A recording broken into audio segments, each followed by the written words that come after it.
C'est le Dieu suprême. Toi, marche. Les gens vont aller compléter dans la nuit pour te faire du mal. Tu ne t'en rends même pas compte. Et ils se fatiguent là-bas. Mais il y a quelqu'un qui s'occupe de toi. Dis Amen.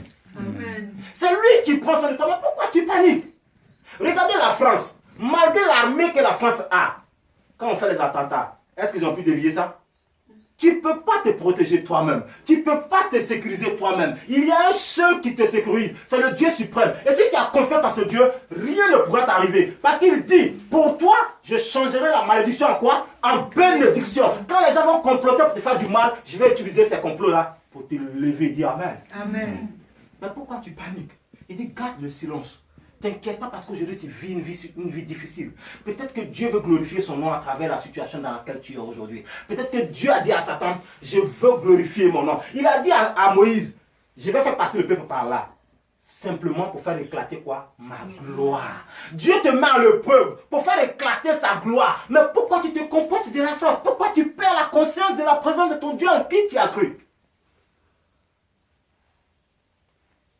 Pourquoi?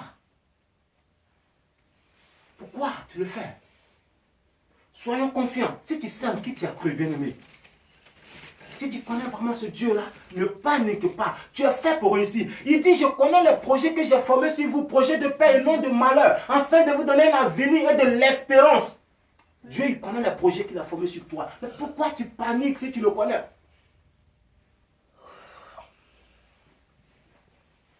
Il dit que ce livre de la loi ne s'éloigne point de ta bouche. Médite-le jour et nuit afin d'agir fidèlement. C'est alors. Il dit c'est alors que tu réussiras dans tout ce que tu fais. Heureux est celui qui ne s'assoit pas en compagnie des moqueurs et les pécheurs. Il est comme un arbre planté près d'un cours d'eau qui donne son fruit en sa saison, dont les feuillages ne se flétrissent point. Et tout ce qu'il fait, lui, réussit. Mais tu as un Dieu qui a rempli ta vie de succès. Tu es un succès. Oh, regarde, quand je te parle de ce Dieu, il me révèle une personne. La Bible dit que lorsqu'ils ont envoyé Joseph en Égypte, en esclavage, on dit quand il rentre dans une maison, la maison elle est bénie. Hey, quand toi tu es présent quelque part, c'est les fleurs qui fleurissent. Dis Amen. Amen. Les gens ont besoin de toi pour réussir. Pharaon a fini par confier tout l'Égypte à cet homme appelé Joseph. Tu ne peux pas être un enfant de Dieu puis être stérile dans tous les sens. Tu n'as pas fait pour être stérile. Parce qu'il dit faisons l'homme à quoi? À notre image, à la ressemblance de Dieu. Est-ce que tu as la ressemblance de Dieu? Et pourquoi tu paniques? Tu dois savoir quelle est ton identité. À moins que tu aies la maladie d'Alzheimer spirituelle. Nous devons connaître notre identité. Quand tu marches, marche comme un roi. Quand tu marches, marche comme un prince.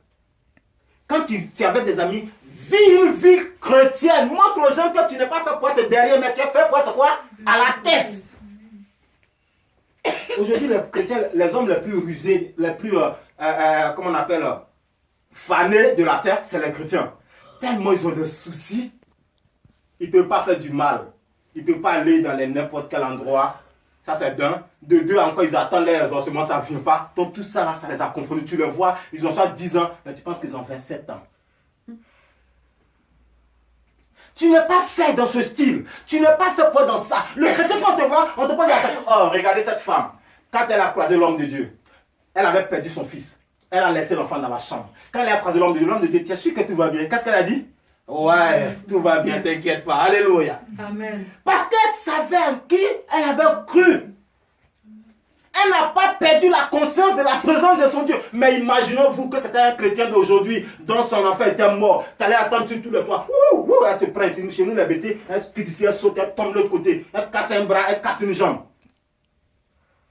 Le chrétien, c'est celui qui est toujours équilibré. Amen. Amen. Tu es toujours équilibré. Le chrétien, c'est celui qui ne panique pas face à une situation. Tant que tu vas paniquer, tu perdras toujours la conscience de la présence de Dieu. Une fois que tu perds la conscience, tu ne ressens à plus rien. Tu es comme un bidon vide sur la mer. Donc toutes les vagues la portent ici, tu le ramènes ici. Est-ce que c'est ce que tu veux ressembler? Ce matin, Dieu veut te parler. Dieu veut que tu sois un chrétien qui ne perd pas la conscience de la présence de son Dieu. Quand tu dors dans ta chambre, dis-toi que tu dors avec Dieu. Quand tu es au service, dis-toi que tu es au service avec Dieu. Quand tu vas présenter un concours, dis-toi que tu vas présenter le concours avec Dieu. Non, mais j'ai dit, je suis fait pour réussir. Partout où je mets mon pied, je dois être l'un des éléments les plus importants de cet endroit. Amen. Moi, je ne peux pas accepter d'être en France puis de ne pas réussir. Parce qu'en France, on parle d'euros. Amen. C'est ça ma vision. J'ai dit, je suis en Afrique. Je ne peux pas être en Afrique et puis échouer. Parce que je suis dans mon pays. Quand tu connais ton identité, tu ne paniques pas. Mais quand tu ne connais pas ton identité, tu paniques parce que tu ne sais pas qui tu es. Le peuple d'Israël avait perdu la conscience de son identité parce qu'il ne savait pas réellement qui était alors ce peuple-là. Le jour où tu sauras qui tu es, tu ne vas plus te négliger. Dis Amen. Amen. Le jour où tu sauras qui tu es, tu ne vas plus te négliger et rien ne pourra t'arrêter. Rien ne pourra t'arrêter. Quand tu décolles là, tu es parti pour de bon. Amen. Ne soyons pas des chrétiens qui assistent à les autres réussir. Souvent, j'ai l'habitude de dire à la famille Massini, vous savez, quand je viens prier chez vous ici, chaque jour je viens avec un sac. Ne pensez pas que c'est seulement la Bible qui est dedans. Elle est un peu vide. Je prends vos bénédictions, je mets dedans, je ferme, je m'en vais avec. Et vous voyez que j'avance chaque jour de ma vie. Parce que vous êtes ignorant. Et peut-être tu vas penser que non, toi tu n'es pas fait pour réussir. Celui qui sait qu'il y a beaucoup de choses en toi, là, il vient. Ah, je viens prier avec vous, il prend un peu, il s'en va. Ah, je suis venu pour prier. Il ne sait pas que votre maison est remplie de bénédictions. Là, il prend un peu, un peu. Le jour tu vas t'arrêter que tu es le gars, il m'a eu. Il a tout pris. On est fait pour réussir, dis Amen. Amen. Parce que Dieu combat pour toi. Amen. Amen. Que les gens se lèvent de gauche à droite. Si tu as confiance en Dieu, ne panique plus pour la situation que tu traverses aujourd'hui. Ne dis pas que je préfère être esclave. Aujourd'hui, il y a des chrétiens, quand tu leur dis, ma soeur, tu sais, tu es faite pour réussir. Je dis, mon frère, laisse ça, nous on est venu accompagner les autres. On est venu cueillir aubergines. Comment tu peux dire que tu es venu accompagner les autres, toi tu es venu pour cueillir aubergines? Il y a d'autres aussi qui disent, non, les autres, quand ils vont quitter l'autre côté, ils vont venir, c'est nous, on va tuer mouton là. Non, toi, tu es fait pour tuer mouton. Comment tu peux penser comme ça? Tu lui dis, ma soeur, il faut passer le concours de telle chose. Elle dit, non, laisse, là-bas, on prend 10 personnes seulement. Ça, il n'y a pas ma place là-bas. Comment tu peux passer de la soeur? Tu lui dis, ma soeur, tu sais quoi? Toi là, tu dois être une grande dame d'affaires. Tu dois être dans les affaires. Tu dois compter les milliards. Oh, laisse ça. Ma famille, même là, ils ne touchent même pas 1000 francs par jour. Tu ne mets pas de milliards. Arrête ces rêves là. Comment tu peux avoir ces attitudes et dire que tu es enfant de Dieu? La Bible dit quoi? Que tout ce qui est aimable, que tout ce qui est bon, que tout ce qui est agréable, que tout ce qui est magnifique, que tout ce qui est beau soit quoi? L'objet de quoi? De vos pensées. Que tout ce qui est bon soit l'objet. Quand tu marches, passe aux bonnes choses. Vois-toi comme quelqu'un qui va compter des millions. Vois-toi comme quelqu'un qui est fait pour occuper un poste très important dans la vie. C'est en formulant ces choses que tu deviens ce que tu veux devenir. Dis Amen. Amen. C'est en formulant ça que tu deviens ce que tu deviens. Mais si tu es là toujours, tu es négatif. Mais tu vas finir par être négatif. Est-ce que vous avez vu une personne planter un manguier et il va récolter des goyaves? Est-ce que c'est possible? C'est pas possible. Si tu as planté manguier, tu vas cueillir des mangues. Tu ne peux pas planter manguier, tu vas aller cueillir avocat. Non, ne nous trompons pas. C'est selon ta pensée que tu deviens ce que tu es. Là où se trouve ton cœur, là où se trouve tout ton trésor. Ta mentalité fait de toi ce que tu es. Alléluia.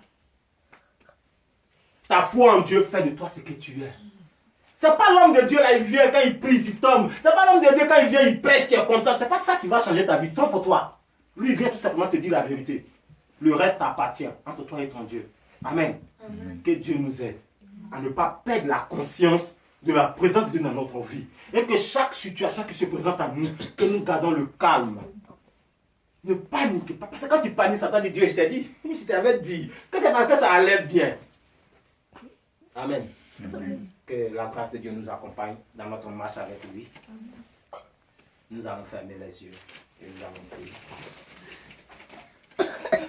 Tu as entendu cette parole, la conscience de la présence de Dieu. Bien-aimé, ne perds pas la conscience de la présence de ton Dieu dans ta vie. Si tu perds la conscience, tu ressembles à un enfant et tu ne sais pas quelle est ton identité.